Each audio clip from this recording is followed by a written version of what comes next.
প্রিয় পাবনাবাসী, সংগ্রামী জনতা, এখন আমাদের সামনে বক্তব্য পেশ করবেন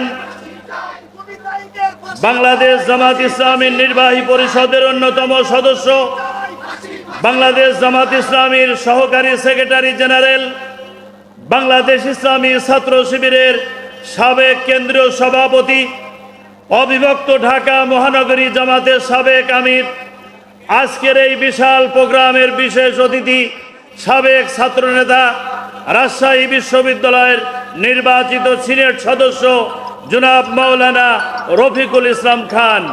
এখন আমাদের সামনে বক্তব্য পেশ করবেন জনাব মাওলানা রফিকুল ইসলাম খান।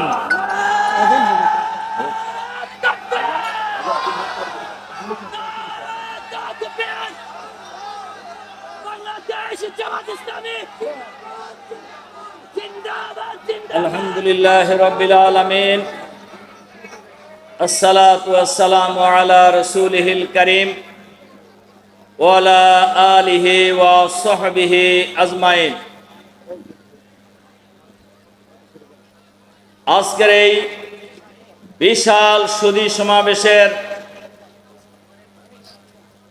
সংগ্রামী সভাপতি, বাংলাদেশ জামাত ইসলামীর কেন্দ্রীয় মজলিসে শুরার অন্যতম সদস্য, পাবনা জেলা জামাতের সংগ্রামী আমির, সংগ্রামী জননেতা জনাব অধ্যাপক আবু তালেব মণ্ডল, আজকের এই বিশাল সুধী সমাবেশে প্রধান অতিথি হিসেবে বক্তব্য রাখবেন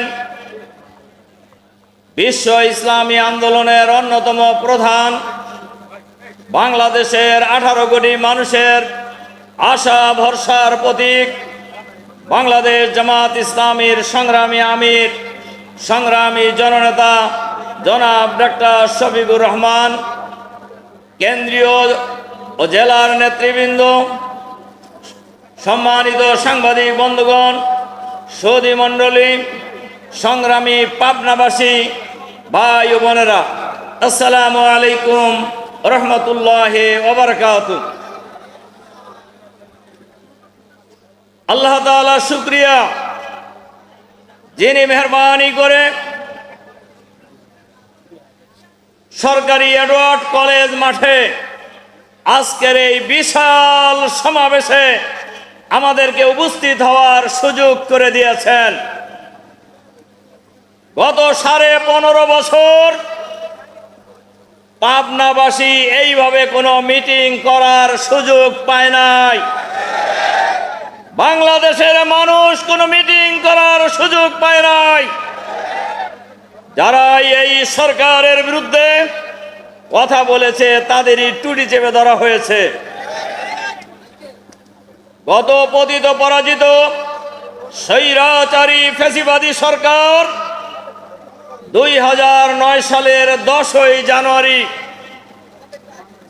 রাষ্ট্রীয় ক্ষমতায় অধিষ্ঠিত হওয়ার পর থেকে গত 2020 সালের 5ই আগস্ট পর্যন্ত বাংলাদেশের 18 কোটি মানুষ কার্যত ছিল বন্দী।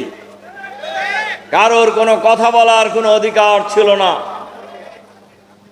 মত প্রকাশের কোনো অধিকার ছিল না।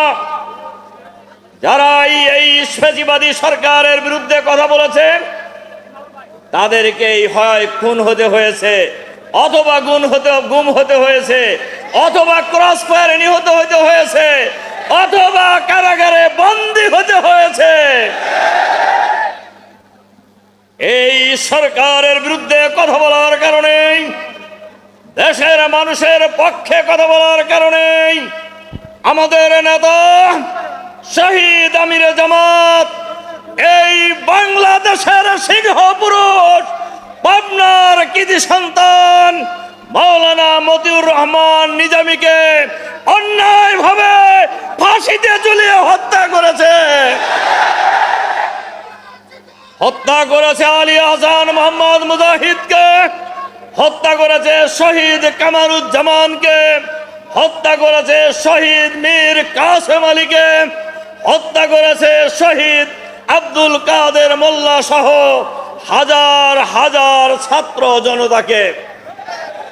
এই সরকারের বিরুদ্ধে আমরা কথা বলেছি সব সময়, কিন্তু কোন আন্দোলনে যৌক্তিক পরিণতি লাভ করতে পারে নাই। কিন্তু এবারে কোটা বিরোধী আন্দোলনের নামে, বৈষম্য বিরোধী ছাত্র আন্দোলনের বেড়ারে বাংলাদেশের ছাত্র সমাজ যেভাবে জেগে উঠেছিল এই ফ্যাসিবাদের বিরুদ্ধে, এই আন্দোলনে অতীতের ন্যায় এই সরকার তুচ্ছ তাচ্ছিল্য করে গুলি চালিয়ে, নির্যাতন চালিয়ে ছাত্রদের এই আন্দোলন বন্ধ করার ষড়যন্ত্র করেছিল। এবং তারা বলেছিলেন, আপনাদের মনে আছে, তারা বলেছিলেন এই বৈষম্য বিরোধী ছাত্র আন্দোলন যারাই করছেন এরা হলো জামাত শিবিরের লোক, এদের এই আন্দোলন বন্ধ করতে ছাত্রলীগই যথেষ্ট। কি বলেন, বলছিল না? কি বলেন, বলছিল কি না? এই আন্দোলন যারা করেছিলেন সবাই কি জামাত শিবিরের লোক? অথচ ওনারা বললেন জামাত শিবির এই আন্দোলন করতেছে, চাকরি পাইলে কি রাজাকারের নাতি বুদ্ধিরা চাকরি পাবে? হাসিনা বলছিলেন না কথা? এর জবাব ছাত্ররা দেয় নাই। কি দিছিল মনে আছে আপনাদের? কি দিছিল? আমি কে রাজাকার, তুমি কে রাজাকার, বলছে কে স্বৈরাচার। সংগ্রামী ভাই এবং বন্ধুগণ, এই বৈষম্য বিরোধী ছাত্র আন্দোলন দমন করার জন্যই গত 16ই জুলাই রংপুরের রোকেয়া বিশ্ববিদ্যালয়ের বৈষম্য বিরোধী ছাত্র আন্দোলনের প্রধান সমন্বয়ক, ইংরেজি বিভাগের শেষ বর্ষের ছাত্র আবু সাইদকে পুলিশ গুলি করে নির্বিচারে হত্যা করে। এই হত্যাকাণ্ড আন্দোলনকে ভিন্ন আন্দোলনের মোড় ঘুরিয়ে দেয়। এরপরে এই বৈষম্য বিরোধী ছাত্র আন্দোলনের ব্যানারে বাংলাদেশের রাজনীতিবিদ, কৃষক, শ্রমিক, মেহনতি জনতা, রিক্সাওয়ালা, ফ্যানওয়ালা, মায়েরা, বাপেরা, ছাত্ররা, ছাত্রীরা, বাংলার আবাল, বৃদ্ধ, বনিতা রাজপথে নেমে আসে, ঐক্যবদ্ধ প্রতিরোধ করে তোলে। জনতার শহীদের মিছিল লম্বা হতে থাকে, জনতার মিছিল আরো লম্বা থেকে লম্বা হতে থাকে।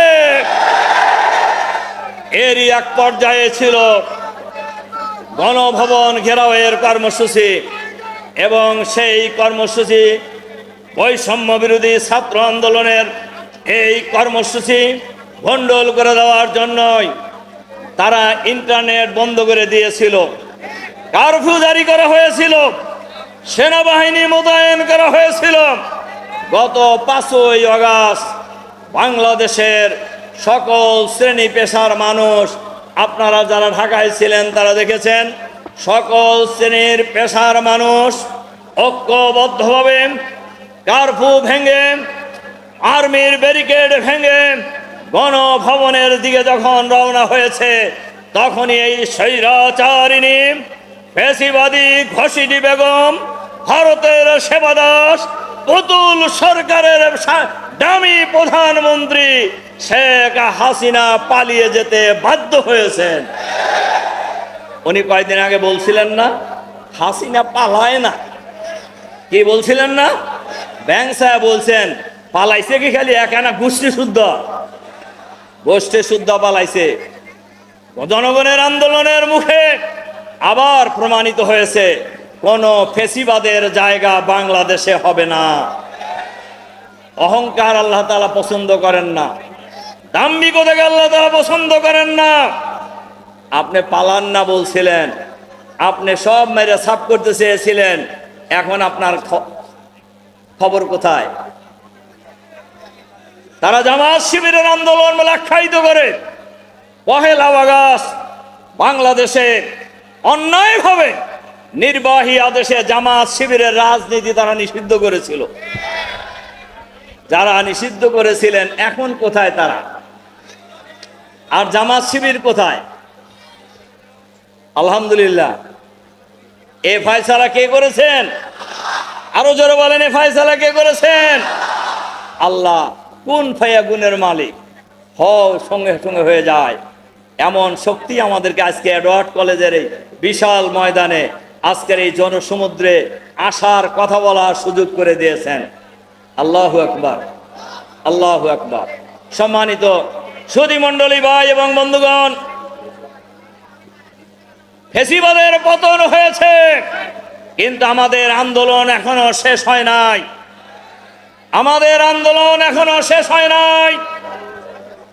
এখনো ফেসিবাদের প্রেতাত্মারা সরকারের বিভিন্ন জায়গায় লুকিয়ে আছে। আমরা অন্তর্বর্তীকালীন সরকারের কাছে আহ্বান জানাবো, অবিলম্বে এই ফেসিবাদের দোসর যারা, এদেরকে গ্রেপ্তার করে বিচারের আওতায় আনতে হবে।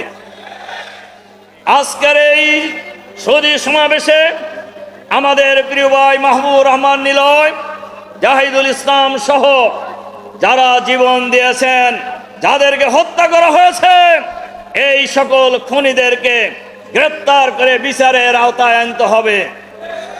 এবং আমরা আল্লাহর কাছে দোয়া করি, আল্লাহ তাআলা যেন তাদেরকে শহীদ হিসাবে কবুল করে নেন। যারা আহত হয়েছেন তাদেরকে আমরা স্যালুট করি এবং তাদের জন্য দোয়া করি, আল্লাহ তাআলা যেন তাদেরকে অতি দ্রুত সুস্থতা দান করেন।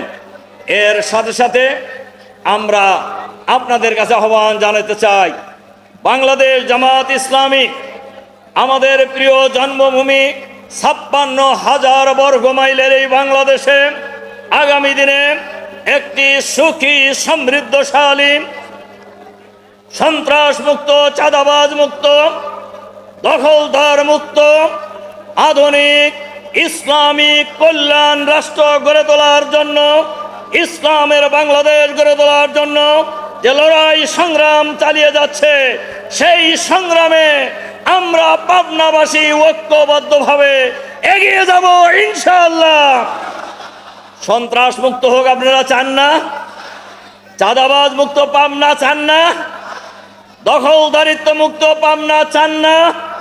এটা চাইতে হলে সন্ত্রাস মুক্ত নেতা দরকার, চাঁদাবাজ মুক্ত নেতা দরকার, দখলদার মুক্ত নেতা দরকার।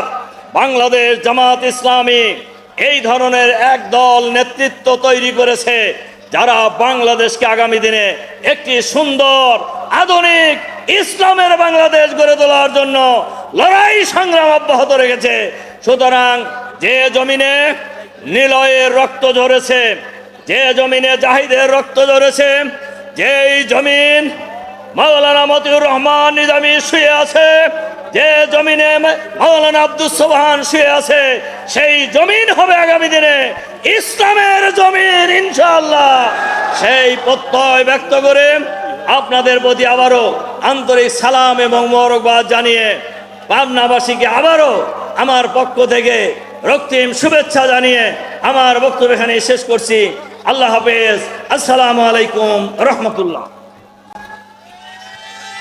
সংগ্রামী পাবনাবাসী, আজকের এই বিশাল সুধী সমাবেশে এতক্ষণ আমাদের সামনে বক্তব্য পেশ করলেন আজকের এই সমাবেশের বিশেষ অতিথি, বাংলাদেশ জামাত ইসলামীর নির্বাহী পরিষদ সদস্য, সহকারী সেক্রেটারি জেনারেল, বগুড়া অঞ্চল পরিচালক, বৃহত্তর পাবনার কৃতি সন্তান মাওলানা রফিকুল ইসলাম খান।